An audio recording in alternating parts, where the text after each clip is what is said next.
Құрметті қазақ елім, бірнеше сағаттардан кейін табалдырықтан бәлкім терезеден аттап кірер барыс жылы ресми жаңа жылдарымыз құтты болсын. Бұл барыс жылы барлығымызға береке, жақсылық, тек қана қуаныш сыйласын.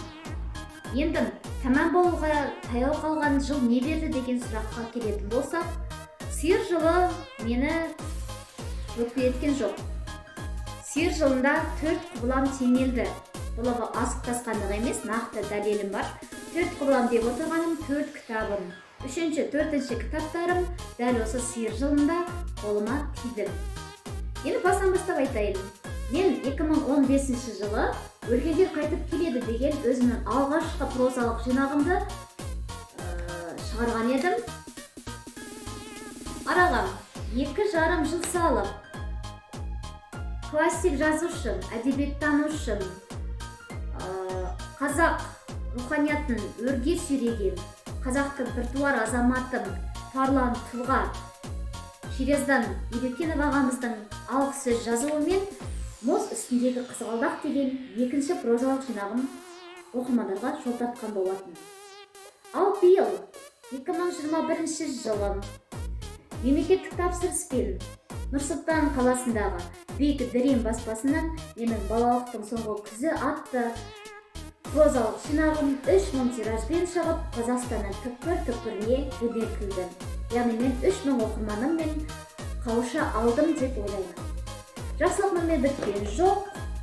Алматы қаласында осы Бек Дірем баспасынан шыққан балалықтың соңғы күзі кітабының ізін ала, Алматы қаласы әкімдігінің қолдауымен жанрымнан танышы атты әңгімелер мен хикаяттар жинағым жарыққа шықты.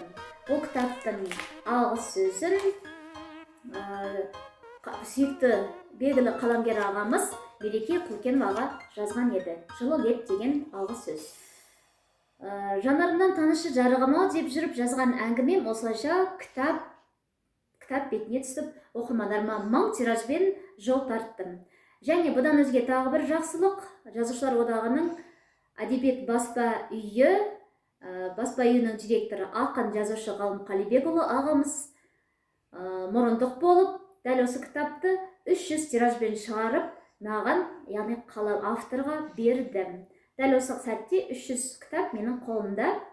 Оқимын деп ұмтылған, талпынған оқырмандарыма сыйға беремін, сатып аламын. Мен тегін алмаймын дейтін оқырмандар болса, әрине сатып та беремін. Алматы қаласы бойынша жеткізу қызметі тегін. Енді достарым, биылғы жыл не бердім? Биылғы жылдың басы үнсіздікпен басталған еді. Шығармашылық ой толғаныстар, сәуір, мамыр айларында жазу қызу болды. Әңгіме хикаяттарды дәл осы наурыз, сәуір айларында жазған едім, мамыр айларында. Нәтижесінде тегімді мен сұраматты менің монопьесам Өскемен қаласындағы Шығыс Қазақстан облыстық қазақ драма театрында сахналандым. Сахнаға бұл туындыны алып келген режиссер Ертай Хасенов ағамызға маңда бір рахмет. Және тегімді мен сұрамақ хикаятында басты рөлді ойнаған актер ініміз Мирас Расхан бауырымызға әлбетте алғысым шексіз. Жақсылық мұнымен аяқталмайды. Дәл осы пьесам Қазақ радиосының Шабыт радио театрында оқылды, музыкамен әрленіп, бүкіл 6 алашқа аян болды. Нәтижесінде Қазақ радиосының алтын қорына елдім. Достар, тарихқа еніп кетіппін байқамай, тарихтың бір парағының, бір жолының, бір нүктесінің, бір ноқатының нышанын білдіруге жарасам, ол руханиятқа қызмет еткен деп білемін. Бұл қызмет етуінің соңы емес, тіпті ортасына да келген жоқпын деп ойлаймын. Биыл, Құдай бұйырса, барыс жылында өзімнің 5-ші кітабымды «Күлкі тасасындағы қасірет» деген атпен не жарыққа шығарармын, не әйтеуір өздеріңізге амалын тауып жолдармын.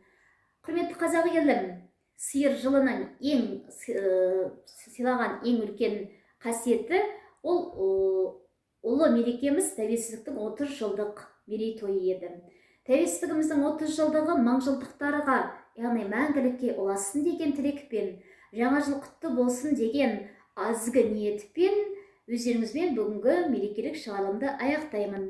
Менің YouTube арнама жазылып, Facebook, Instagram парақшамда пікір алмаса жүріңіздер. Әр оқырманым менің жалғызым. Сау болыңыздар, менің жалғыздарым. Жаңа жылдарыңызбен!